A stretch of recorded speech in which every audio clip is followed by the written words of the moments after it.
Hello everyone, आज हम जानने वाले हैं प्रोजेक्ट रिपोर्ट कैसे बनाते हैं। प्रोजेक्ट रिपोर्ट कब कब लगता है? प्रोजेक्ट रिपोर्ट तब लगता है जब आप किसी भी बैंक में या फाइनेंशियल इंस्टीट्यूशन में लोन के लिए अप्लाई करते हो। प्रोजेक्ट रिपोर्ट कौन से भी स्कीम के अंडर बनाया जा सकता है। फॉर एग्जांपल, प्रोजेक्ट रिपोर्ट बनाया जा सकता है मुद्रा लोन के अंदर, प्रोजेक्ट रिपोर्ट बनाया जा सकता है सीएमईजीपी, पीएमईजीपी, ऐसे अनेक स्कीम है जिनके अंडर प्रोजेक्ट रिपोर्ट अपन बना सकते हैं। मैंने एक ऐसी एक्सेल फाइल डेवलप की है दोस्तों, जहाँ पे सिर्फ आपको क्लाइंट का नाम डालना है, क्लाइंट का प्रॉफिट का अमाउंट डालना है, क्लाइंट के लोन का अमाउंट डालना है, उसके बाद में ऑटोमेटिक कैलकुलेशन हो जाएगा और आपका प्रोजेक्ट रिपोर्ट मैक्सिमम 10 मिनट के अंदर रेडी हो जाएगा। ये टेम्पलेट अगर आपको चाहिए तो आप, मैंने डिस्क्रिप्शन में ईमेल आईडी मेंशन की है, उस पर टेम्पलेट चाहिए तो आप मुझे डिस्क्रिप्शन में दिए गए ईमेल आईडी पे कांटेक्ट कर सकते हो। पेमेंट होने के बाद मैं आपको ये एक्सेल आपके ईमेल आईडी पे भेज दूंगा। उसके बाद में आज हम देखने वाले ये टेम्पलेट में, ये एक्सेल फाइल में प्रोजेक्ट रिपोर्ट कैसे बनाते हैं। एंड ये file all over project report के लिए यूज की जा सकती है। तो यहाँ पे लिखा है प्रोजेक्ट रिपोर्ट अंडर, यहाँ पे आपको सीएमईजीपी, अगर आपकी क्लाइंट की स्कीम है तो यहाँ पे आप सीएमईजीपी लिख सकते हैं या पीएमईजीपी, जो भी स्कीम है यहाँ पे मेंशन कर सकते हैं, या फिर मुद्रा लोन।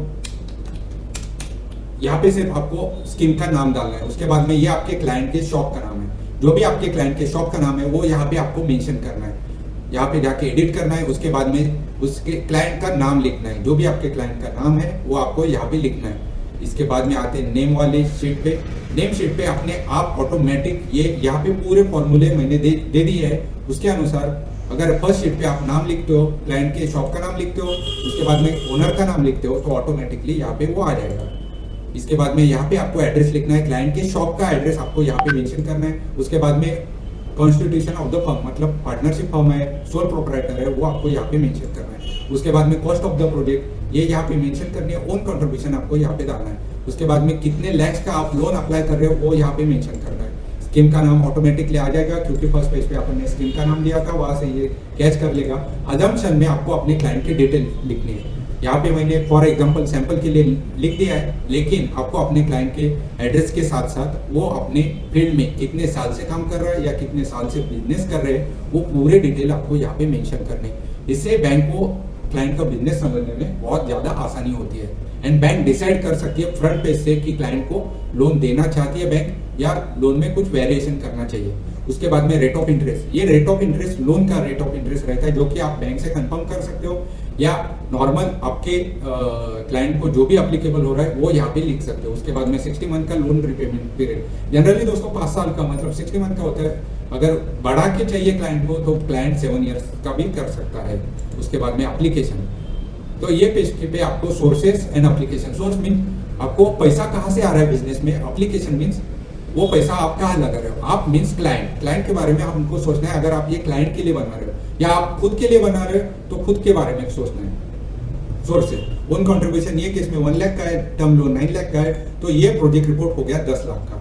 उसके बारे में क्लाइंट, ये मेरे केस में क्लाइंट 2 लाख का स्टॉक लेने वाला है, उसके बाद में 7 लाख की मशीनरी लेने वाला है। वर्किंग कैपिटल 1 लाख का उसको लगने वाला है। वर्किंग कैपिटल मतलब जो वो कैपिटल होता है जो day to day business run करने के लिए क्लाइंट को पैसा चाहिए होता है। मतलब अपने गले में जो पैसा क्लाइंट रखता है, day to day expense, day to day खर्चे जो आते हैं वो चलाने के लिए, उसको बोलते हैं कैपिटल।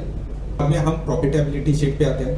तो ये प्रोजेक्शन है 5 साल का, ये प्रोजेक्शन होता है friends. Projection means in future 5 साल में ये मशीनरी या स्टॉक या जो पर्पस के लिए क्लाइंट लोन ले रहा है वो पर्पस से क्लाइंट को कितना सेल होगा आगे जाके, या क्लाइंट कितना सेल करेगा, वो टेंटेटिव अमाउंट होता है। परफेक्ट तो फ्यूचर किसी ने देखा नहीं है, इसलिए परफेक्ट हम डाल भी नहीं सकते इसमें। ये बैंक को भी पता होता है, लेकिन क्लाइंट के साथ डिस्कस करके क्लाइंट के पास फाइनेंशियल को आपको स्टडी करना होता है। मिनिमम 3 साल का, 5 साल का, 2 साल का भी आप स्टडी कर सकते हो। ऑन दैट बेसिस, अगर ईयर वाइज बेसिस क्लाइंट का प्रॉफिट या क्लाइंट का सेल बढ़ता है 10%, 7%, जो भी परसेंटेज होगा वो परसेंटेज में आपको यहाँ पे ये इंक्रीज करना है। मेरे केस में मैंने 110% मतलब 10% का इंक्रीज लगा दिया है। तो आपके केस में ये वेरी हो सकता है। कोई क्लाइंट बोलेगा 15% का मैं ग्रोथ कर सकता हूँ, तो 15% आपको वहां डालना है। या कोई क्लाइंट बोलेगा 5% ही मेरा ग्रोथ हो सकता है, तो वो केस में 5% आपको सेल्स में इंक्रीज करना है। क्लोजिंग स्टॉक जो भी होगा ऑन दैट प्रोपोर्शनेट बेसिस आपको यहाँ पे डालना है। उसके बाद में रॉ मटेरियल मीन जो भी आप परचेस करते हैं या जो भी क्लाइंट आपका परचेस करता है वो उसे कहते हैं रॉ मटेरियल। तो ये लेबर, रिपेयर, मेंटेनेंस, ये जो भी है डायरेक्ट एक्सपेंस, ये आपको क्लाइंट के पास बेसिस पे ही डालने हैं या क्लाइंट के साथ डिस्कस करके आपको मेंशन करना है। ये टेंटेटिव अमाउंट आप डाल सकते हो, इसमें परफेक्शन नहीं चाहिए कि इतना ही आना है या इतना ही आपको डालना है, ये टेंटेटिव बेसिस पे होता है। उसके बाद में एडमिनिस्ट्रेटिव एक्सपेंस, लेबर चार्जेस, जो भी आपके शॉप में या क्लाइंट के शॉप में काम करते हैं उनके लेबर चार्जेस जो भी होंगे वो टेंटेटिव बेसिस पे यहाँ पे आपको अपडेट करना है। अब यहाँ पे आता है सबसे इम्पोर्टेंट चीज, इंटरेस्ट ऑन बैंक लोन। तो ये कहाँ से आया? रीपे शीट से आया। अब आते हैं रीपे शीट पे। रीपे शीट पे आपको अपडेट करने का है। रीपे शीट मतलब वो शीट होता है जिससे आपका इंटरेस्ट लोन अमाउंट कैलकुलेशन होता है। लोन अमाउंट यहाँ पे 9 लाख का डाल दिया है, इंटरेस्ट रेट 10.85% है। इंस्टॉलमेंट अमाउंट आपको कैलकुलेट करना पड़ता है। इसके लिए लोन कैलकुलेटर, सीधा गूगल पे जाइए, लोन कैलकुलेटर निकाल सकते हैं गूगल पे जाके। जैसे कि यहाँ पे मैंने लोन कैलकुलेटर निकाला है, वहाँ पे 9 लाख का मेरा लोन अमाउंट था तो 9 लाख यहाँ पे मेंशन किया है। उसके बाद में इंटरेस्ट रेट 10.85% का है, लोन टेन्योर 5% का है। तो लोन EMI आ गया 19,501। यहाँ पे अपन ने मेंशन कर दिया 19,501 रुपीज इन लैक्स है, इसलिए लैक्स के अमाउंट में हमको लिखना है। तो यहाँ पे देखो दोस्तों 5th ईयर का 0 हो गया। यहाँ पे इंटरेस्ट ऑटोमेटिकली कैलकुलेट हो जाएगा, इसके अनुसार यहाँ पे भी अपडेशन हो जाएगा। आपको सिर्फ रीपे शीट में इंस्टॉलमेंट अमाउंट डालनी है, उसके बाद में सब कैलकुलेशन ऑटोमेटिक हो जाएगा। यहाँ पे आ गए अपन, यहाँ पे हो गया ऑटोमेटिक कैलकुलेशन। उसके बाद में डिप्रिसिएशन में आपको लिखना है प्लांट एंड मशीनरी अगर जो भी है कैपिटलाइज करनी है वो यहाँ पे डालना है। 15% में 15% ऑटोमेटिक कैलकुलेट होके यहाँ पे आपको P&L में दिख जाएगा। उसके अनुसार ये नेट प्रॉफिट कैलकुलेट हो गया, ये हो गया कैश प्रॉफिट। ये हो गया आपकी बैलेंस शीट। ओपनिंग बैलेंस आपको क्लाइंट को पूछ के लास्ट ईयर का ओपनिंग बैलेंस कैरी फॉरवर्ड करना है। उसके बाद में ड्राइंग मतलब जो भी पैसा खर्चे के लिए क्लाइंट पर्सनल यूज के लिए निकालता है उसको बोलते हैं ड्राइंग भी आप अपने मन से या क्लाइंट को बात करके डाल सकते हो। उसके बाद में ये टर्म लोन का अमाउंट ऑटोमेटिकली आ जाएगा। सन्ड्री क्रेडिटर एंड डेटर्स, उसके पास एक्सपीरियंस है, पास फाइनेंशियल देख के आपको डालना है। क्लोजिंग स्टॉक ऑटोमेटिकली आ जाएगा, cash balance, bank balance, past experience से डालना है। उसके अनुसार आपको ये टोटल या मैच करके लेने की है।